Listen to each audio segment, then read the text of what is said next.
రాజమహేంద్రవరం భాస్కర్ నగర్లో ల్యాండ్ మాఫియాపై ప్రభుత్వం కఠిన చర్యలు తీసుకోవాలని టీడీపీ రాష్ట్ర కార్యదర్శి నవీన్ బిల్డర్స్ అండ్ డెవలపర్స్ అధినేత కాశీ నవీన్ కుమార్ విజ్ఞప్తి చేశారు. నకిలీ డాక్యుమెంట్లు తయారు చేసి స్థలాలు అమ్మకాలు చేస్తున్నా, కబ్జా చేస్తున్న వారిపై చర్యలు తీసుకోవాలని ఇప్పటికే city MLA Adireddy Srinivas assembly సాక్షిగా రెవెన్యూ మంత్రి దృష్టికి తీసుకుని వెళ్లడం జరిగిందన్నారు. ద రాజమండ్రి ప్రెస్ క్లబ్ లో బుధవారం జరిగిన మీడియా సమావేశంలో ఆయన మాట్లాడుతూ 2020లో రాపాక నాగేశ్వరి అనే ఆసామి దగ్గర అగ్రిమెంట్ చేసుకుని నవీన్ బిల్డర్స్ అండ్ డెవలపర్స్ పేరుతో అపార్ట్మెంట్ నిర్మించడం జరిగిందని, భాస్కర్ నగర్ లో ఫ్లాట్ నెంబర్ 31లో ఉన్న భూమిని చాత్రగడ భాస్కర్ రావు వారసులు తన వద్ద కొనుగోలు చేయడం జరిగిందన్నారు. 2002లో తాను అపార్ట్మెంట్ నిర్మాణం చేసిన స్థలానికి సంబంధించి గోలకోటి నాగేశ్వరరావు అనే వ్యక్తి నకిలీ డాక్యుమెంట్లు తయారు చేసి కబ్జా చేయడానికి ప్రయత్నించినట్లుగా ఇప్పుడు తన దృష్టికి తీసుకువచ్చిందన్నారు. తాను స్థలాన్ని డెవలప్మెంట్ కు తీసుకుంటున్నప్పుడు ఎటువంటి వ్యాధులు లేవని, లీగల్ ఒపీనియన్తోనే పాటు మున్సిపాలిటీ సహకార శాఖల నుంచి కూడా ఎన్ఓసీలు తీసుకున్నామని, బ్యాంక్ రుణాలు కూడా మంజూరు అయ్యాయని, 50-50 రేషియోలో ఫ్లాట్లు విక్రయిస్తున్నామని చెప్పారు. ఒక పత్రికలోని భాస్కర్ నగర్ సంబంధించి ఏదైతే కబ్జాకోర్ల గురించి వస్తుంది అందులోని భాగంగానే నాది ఏదైతే Naveen builders and developers apartment ఉందో దాని మీద కూడా కబ్జాదారులు ఫేక్ డాక్యుమెంట్ క్రియేట్ చేశారని ఒక ఐటెం వచ్చింది. దానికి సంబంధించి ఎవరైతే వార్త రాశారో ఆయన మాట్లాడడం, తర్వాత ఆ డాక్యుమెంట్ ఏదైతే ఆ ఫేక్ డాక్యుమెంట్ 2002లో వీలునామాని చేసుకొని రిజిస్ట్రేషన్ చేయించుకోవడం జరిగింది. అంటే ఆ 2002లో చేసుకున్న ఎవరైతే కొల్లగొట్టి నాగేశ్వరం అన్న అతను ఆ ఫేక్ డాక్యుమెంట్ సృష్టించాడు. ఈ ల్యాండ్ మాఫియా సంబంధించి అందులో అతని పేరు కూడా చాలా తీవ్రంగా ఉంది. ఏదైతే ఈ ఫేక్ డాక్యుమెంట్ నేను 2006లో నాకు నవీన్ బిల్డర్స్ అండ్ డెవలపర్స్కి 2020లో అగ్రిమెంట్ జరిగింది.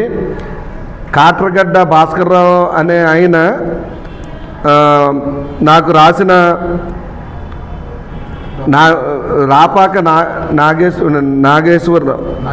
నాగేశ్వరి ఆవిడ నాకు అగ్రిమెంట్ చేశారు. ఎప్పుడు 2020లో. వీళ్ళకి యాక్చువల్గా 2006లోనే సొసైటీ ఆయన సొసైటీ ఎంప్లాయ్ కాబట్టి ఆయన భాస్కర్ రావు ఆయన ఆలపాటి భాస్కర్ రావు సొసైటీ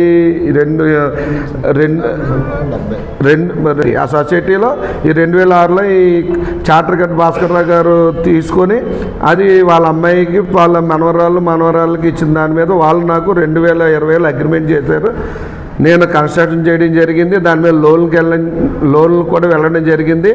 మరి నాకు ఇచ్చిన ఆ డాక్యుమెంట్లు ఏదైతే నేను లీగల్ ఒపీనియన్ తీసుకుంటే ఎక్కడో కూడా దాని మీద ఈ 2002లో చేసుకునేది ఎక్కడో పూర్తిలో రాలేదు. కాకపోతే చట్టరీత్యా నేరం దాని మీద ఏదైతే ఆ ఫేక్ డాక్యుమెంట్ సృష్టించిన కొల్లగొట్టే నాయకుడి మీద న్యాయపరమైన చర్యలు తీసుకుంటాను.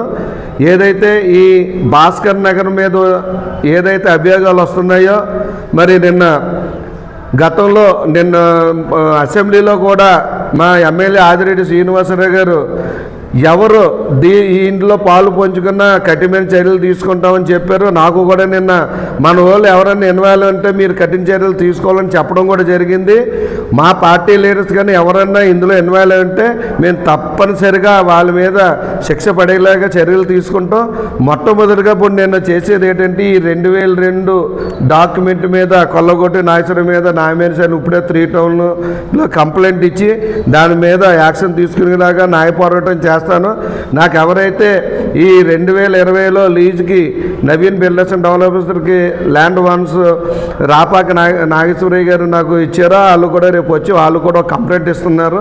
నేను కూడా కంప్లైంట్ ఇస్తే దాని మీద చర్యలు తీసుకోవాలని మీ మీడియా ద్వారా పోలీసు వారిని కోరుతున్నాను. అక్కడ నేను 50వ వార్డులో ఉంటున్నాను కాబట్టి ఎమ్మెల్యే గారు ఒకటే చెప్పారు, భాస్కర్ నగర్లో కానీ ఎటువంటి ఈ ల్యాండ్ మాఫియా వాళ్ళ మీద కఠిన చర్యలు తీసుకోవాలని చెప్పారు. ఇందులో ఎవరు ఇన్వాల్వ్ అయినా వాళ్ళ మీద కఠిన చర్యలు తీసుకుంటామని మీడియా పరంగా మేము చెప్తున్నాం. కొల్లగొట్ట నాయకుడిని మనిషి ఇంతవరకు నాదని రాలేదు. ఎందుకు రాలేదంటే ఇతనికి ఇదే పని కాబట్టి ల్యాండ్ ఖాళీగా ఉంటే పాటకు వచ్చినేమో. ఆల్రెడీ నేను నాకు అగ్రిమెంట్ అయింది, నేను అపార్ట్మెంట్లు కట్టాను, బ్యాంక్ లోన్లు తీసుకున్న వరకు దీని జోలికి రాలేదు. కానీ ఇది రిజిస్టర్ అయ్యి ఉంది కాబట్టి ఇది క్యాన్సిల్ చేయించాల్సిన బాధ్యత నేను పోలీసు వారికి కంప్లైంట్ చెప్పి ఇది క్యాన్సిల్ చేయించే బాధ్యత మరి పోలీసు వారు ప్రభుత్వం తీసుకోవాలి. దీని మీద న్యాయ పోరాటం, ఇది క్యాన్సిల్ అయ్యే వరకు న్యాయ పోరాటం చేస్తాను.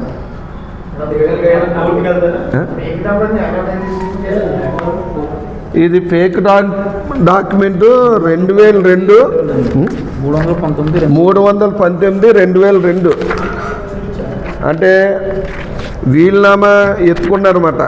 వాళ్ళ నాన్నగారు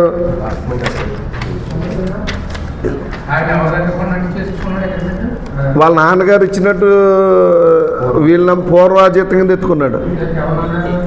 కొల్లగొట్ట నాగేశ్వరరావు నాన్నగారు. ఇది యాక్చువల్గా 1969లో పుల్లయ్య పూర్వజీతం కింద ఎత్తుకున్నాడు. ఎవరి దగ్గర కొన్నాడు ఎత్తుకోలేదు, పూర్వజీతం కింద ఎత్తుకున్నాడండి. అది యాక్చువల్గా లేఅవుట్ కింద బిట్లు చేశారు. 1969లో ఆలపాటి భాస్కర్ రామారావు గారు లేఅవుట్ వేశారు. లేఅవుట్లో బిట్లు చాత్రగడ్డ భాస్కరరావు గారు బిట్టు కొనుక్కొని అది వాళ్ళ వారసత్వం కింద వాళ్ళ మా కూతురికి మనవరాలకి రాశారు. ఆయన దగ్గర నుండి దీనికి లింక్ లేదు, మన్నానికి లింక్ ఉంది. డెవలప్మెంట్ తీసుకొని డెవలప్మెంట్ చేశారు. యాక్చువల్గా 2002లో ఈయన రిజిస్టర్డ్ వీలునామా ఎత్తుకున్నారు. రిజిస్టర్డ్ వీలునామా ఈసీలో చూపించదండి. యాక్చువల్గా అన్ని లీగల్ ఇబ్బందులు లేవు కాబట్టి పర్మిషన్ ఇచ్చారు. కానీ ఇక నిన్న వచ్చిన పేపర్లో రావడం వల్ల స్పందించడం వల్ల నాకు ఈ ఫేక్ డాక్యుమెంట్ బయటపడింది. దీని మీద న్యాయ పోరాటం చేస్తాను. ఇందులోని ఎంత పెద్దవారు ఉన్నా సరే వాళ్ళ మీద కఠిన చర్యలు తీసుకునే వరకు న్యాయ పోరాటం చేస్తాను.